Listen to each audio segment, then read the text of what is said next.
Please don't harass anyone that is a part of this video, I am just reading an article down below.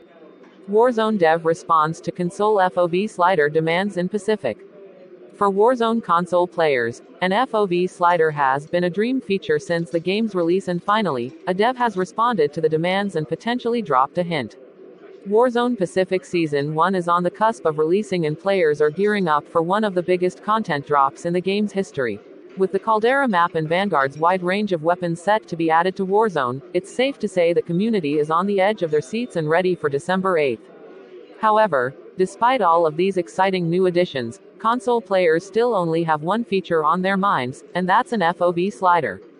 Well, after taking to Twitter to answer questions from players, Warzone's creative director addressed calls for an FOV slider and even pointed towards the upcoming patch notes.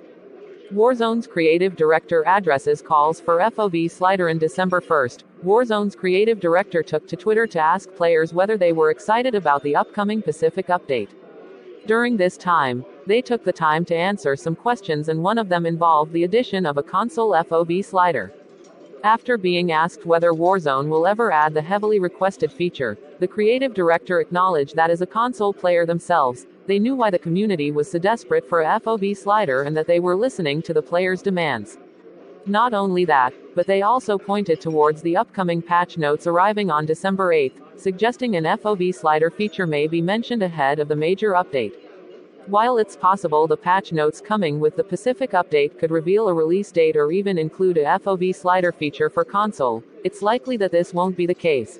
However, with less than a week to wait before the community can dive down into Caldera, we'll just have to wait and see what the update has to offer and whether there's a surprise mention of a FOV slider.